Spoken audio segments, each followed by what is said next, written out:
हुई है, जो नेटवर्क किया हुआ है वो भी इनका है, तो उस लिहाज से भी मैंने उसको 90 का अंक दिया। फाइनेंशियल्स थोड़े से अभी हो सकते हैं, थोड़े से नरम इसलिए है कि कंपनी मैच्योरिटी की तरफ जा रही है, काफी इन्वेस्टमेंट्स किए हुए हैं, तो वो वहां पे एक 20 अंक की गुंजाइश है 100% होने में, बट 80% वहां भी है। और last is financials, sorry valuations, जिसके लिहाज से मुझे लगता है ये बहुत खरा उतरता है, क्योंकि आज 3,000 करोड़ में आपको सारी कंपनी मिल रही है, और जो 60,000 किलोमीटर की केबलिंग की अगर आप लागत देखेंगे तो वो इससे कहीं ज्यादा है। तो ये बिजनेस ना कोई सेट कर सकता है, तो रिप्लेसमेंट कॉस्ट बेसिस पे, जिसको हम कहते हैं अंग्रेजी में, ये वैल्यूएशन के तौर पे भी बहुत ही आपको उम्दा लेवल पे मिल रहा है, इसलिए उसको मैंने 85 अंक का आकलन किया है। तो रेलटेल पहला नाम है और वो प्लेट लेके आइए डायरेक्टर साहब, जिस पर अभी स्कोरिंग हम देख रहे थे। 90% का स्कोर दिया है प्रमोटर में, ऑब्वियसली बात है, सरकारी कंपनी है, भारतीय सरकार इसमें प्रमोटर है। बिजनेस में 90% का एक पैरामीटर, और उसके अलावा फाइनेंशियल्स को लेकर और वैल्यूएशंस को लेकर 80 से 85% का जो एक पैरामीटर है वो प्रकाश सर ने दिया है। तो पहला नाम रेलटेल है और स्कोरिंग के हिसाब से ये टॉपर की कैटेगरी के अंदर फिलहाल फिट बैठता है। अच्छा गौरांग सर, आपकी तरफ से पहला नाम कौन सा रहेगा और कौन सा, क्या पैरामीटर्स आपने उसे दिए? तो सुमित, सबसे पहले तो आजादी के 75 साल पूरे होने पर और अमृत महोत्सव पर हम भारत के और हिंदुस्तान के सभी देशवासियों को हमारी कंपनी जियोजित फाइनेंशियल सर्विसेज और हमारे तरफ से ढेर सारी शुभकामनाएं देंगे, और यशस्वी हम सब हो और भारत देश आगे बढ़े, और ऊपर के सबसे 3 नामों में सर्वोच्च स्तर पर भारत का, हिंदुस्तान का नाम आए, इसी विश्वास के साथ हम आगे बढ़े और योगदान दे देश की तरफ। तो मैं सबसे पहले तो ये बताना चाहूंगा कि जो 3 कंपनियों का हमने आकलन किया है, ये 4 जो धाराएं आपने बताई हैं, मालकाना हक यानी कि प्रमोटर, कारोबार यानी कि बिजनेस, वित्तीय परिस्थिति यानी कि फाइनेंशियल्स, और मूल्यांकन यानी कि वैल्यूएशन, ये चारों पर हमने तीनों को एक ही अंक में मापा है।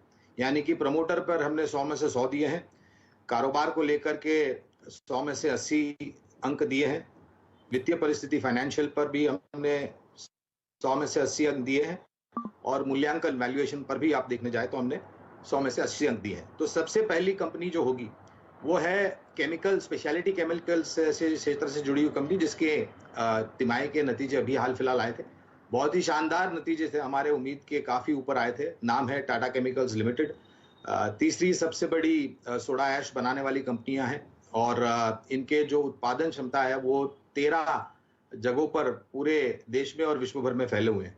और जो एक चाइना +1 पॉलिसी का सकारात्मक असर जो हम देखने वाले हैं आने वाले समय में, वो भारत में स्थापित स्पेशलिटी और एग्रोकेमिकल्स को मिलेगा। तो हमने सर्वोच्चम कंपनी जो चुनी है इन सभी मापदंड पर, वो है टाटा केमिकल्स। टाटा केमिकल वो पहला नाम है जिसमें प्रमोटर लेकर 100 का जो स्कोर है वो गौरांग सर ने दिया है, और बिजनेस के फ्रंट पर करीब करीब 80 का स्कोर, फाइनेंशियल्स के फ्रंट पर 80 का स्कोर, और वैल्यूएशंस के फ्रंट पर 80 का स्कोर। ऑब्वियसली बात है, प्रमोटर को लेकर यहाँ क्रेडिबिलिटी पे कोई सवाल नहीं है, और बाकी कारोबार आप जानते हैं कितने पुराना इतिहास और किस तरह कंपनी का कामकाज है। पार्थिव सर, आपका नंबर पहला कौन सा स्टॉक होगा, और दूसरा आपने क्या स्कोरिंग दी उनको? मेरा पहला स्टॉक जो है वो एचडीएफसी बैंक रहेगा। एचडीएफसी बैंक के अंदर जो प्रमोटर का स्कोर है उसमें मैंने 85 मार्क्स दिए, और the reason why not 90, 95 because जब मिस्टर आदित्य पुरी थे तो डेफिनेटली 100 मार्क्स भी देता तो भी शायद कम होते, लेकिन अभी हम जानते हैं कि मैनेजमेंट में ट्रांजिशन हुआ है, रिलेटिवली नए मैनेजमेंट एट द हेल्म है, on the top, no doubt he is from the insider, but उनका एग्जीक्यूशन कैसे रहता है आगे ही देखेंगे। लेकिन 85% बिकॉज इनकी जो कोर टीम है जो मिस्टर आदित्य पुरी के टाइम से बनी हुई है, वेदर वो क्रेडिट साइड हो, वेदर वो सेल्स साइड हो, बिजनेस डेवलपमेंट साइड हो, मार्केटिंग साइड हो, डिजिटल साइड हो, वो आई थिंक बहुत ही स्ट्रॉन्ग और दमदार है। तो ये पैरामीटर पे हमें ऐसा मानना है कि this is the core base of this company, जो ये बैंक को आगे जाते न्यूअर हाइट्स पे ले जाएगी।